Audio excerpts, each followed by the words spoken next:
नमस्कार, आप देख रहे हैं द न्यूज रूम 24 आवाज और मैं हूं पवन शर्मा।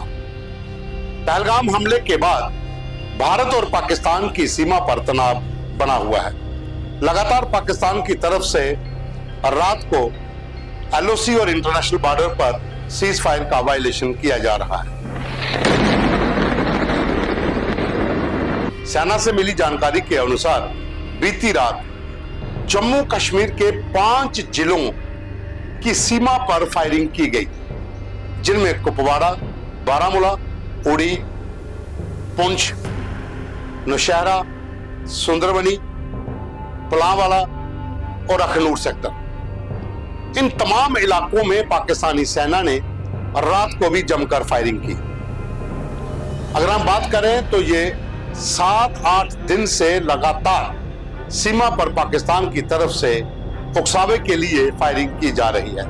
हालांकि भारतीय सेना भी पाकिस्तान की सेना को करारा जवाब दे रही है। जिन जिन इलाकों में भारतीय सेना की पोस्टों को निशाना बनाकर फायरिंग की जा रही है, वहां पर सेना भी माकूल जवाब पाकिस्तान की सेना को दे रही है। पहलगाम में हुए आतंकी हमले के बाद जो स्थिति बनी हुई है, उसके चलते पाकिस्तान के भीतर भी खलबली मची है। पाकिस्तान की सेना की मूवमेंट बहुत ज्यादा तेज हुई है, वो चाहे इंटरनेशनल बॉर्डर के उस पार का इलाका हो या फिर एलओसी का। अगर हम एलओसी की बात करते हैं तो पीओजेके के भीतर काफी संख्या में पाक सेना ने अपनी जुंटों को डिप्यूट किया है। दूसरा, गिलगित बाल्टिस्तान की तरफ भी जो वहां का एक बड़ा जिला है अस्टीरा, वहां पर भी भारी संख्या में डिप्लॉयमेंट की गई है। और जो सूत्रों से जानकारी मिल रही है कि पीओजेके और गिलगित बाल्टिस्तान जो दोनों बड़े सूबे हैं, वहां पर पाकिस्तान की सेना ने अपनी एयरफोर्स को भी ज्यादा डिप्लॉय किया है। कहीं ना कहीं युद्ध के बादल मंडराते दिख रहे हैं, लेकिन भारत अपने तरीके से काम कर रहा है। भारत सरकार अपनी कूटनीतिक स्ट्राइक से लगातार पाकिस्तान को बौखलाए हुए है।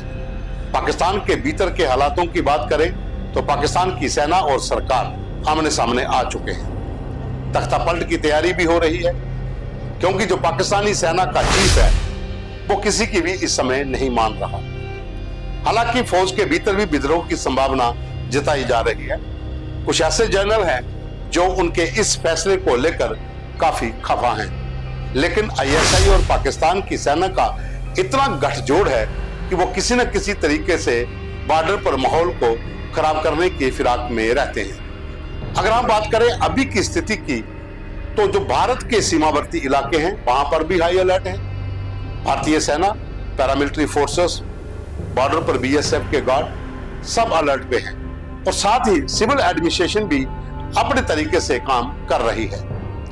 गांव के भीतर जो सीमावर्ती गांव हैं, वहां पर जो स्कूल्स हैं, वहां पर मॉक ड्रिल की जा रही है कि किस तरीके से बच्चों को, अगर बाई दी भी पाकिस्तान के लोग जहां शेलिंग करते हैं तो कैसे बचना है। अगर युद्ध की स्थिति बन जाती है तो स्कूल तो जाहिर सी बात है बंद होंगे, लेकिन जब शेलिंग होगी उस समय स्कूल के बच्चे किस तरह से बच सकते हैं, वो भी इस मॉक ड्रिल में स्कूलों में बताया जा रहा है। पहलगाम में हुए आतंकी हमले के बाद बीती रात 8वें दिन भी पाकिस्तान की ओर से सीज फायर का वायलेशन किया गया। जम्मू कश्मीर के 5 जिलों की सीमा जो एलओसी से सटी हुई है, वहां पर पाकिस्तानी सेना ने रात को कई फॉरवर्ड पोस्टों को निशाना बनाकर फायरिंग की। भारतीय सेना ने भी पाकिस्तान की सेना को मुंह तोड़ जवाब दिया है। लगातार उकसावे के लिए पाकिस्तान की सेना भारतीय सेना की फॉरवर्ड पोस्टों को टारगेट कर रही है। कश्मीर संभाग का इलाका हो या फिर जम्मू संभाग का, जितना भी इलाका एलओसी से सटा हुआ है, वहां पर रात को पिछले 8 दिन से लगातार फायरिंग हो रही है। वहीं दूसरी ओर भारत पाक अंतर्राष्ट्रीय सीमा के सटे हुए जितने भी गांव हैं, वो चाहे एलओसी का इलाका हो या फिर इंटरनेशनल बॉर्डर का, वहां पर स्कूलों में बच्चों को फायरिंग से कैसे बचना है, शेलिंग से कैसे बचना है, वो सिखाया जा रहा है।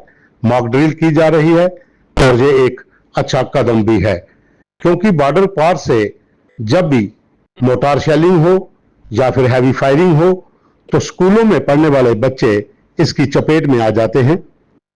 और उसी के लिए तमाम स्कूलों के टीचर, सरपंच जो उसी इलाके के हैं, वो मौके पर पहुंचकर मॉक ड्रिल एक्सरसाइज को करवा रहे हैं ताकि बच्चे सुरक्षित रह सकें। जो वीडियो आप देख रहे हैं, ये सीमावर्ती इलाका जो जम्मू संभाग के भीतर पड़ता है, भारत पाक अंतर्राष्ट्रीय सीमा पर, वहां की तस्वीरें हैं कि बच्चों को किस तरह से ट्रेंड किया जा रहा है कि अगर पाकिस्तान की तरफ से हैवी शेलिंग होती है या फायरिंग होती है, स्कूल अगर इसकी चपेट में आते हैं तो अपने आप को किस तरीके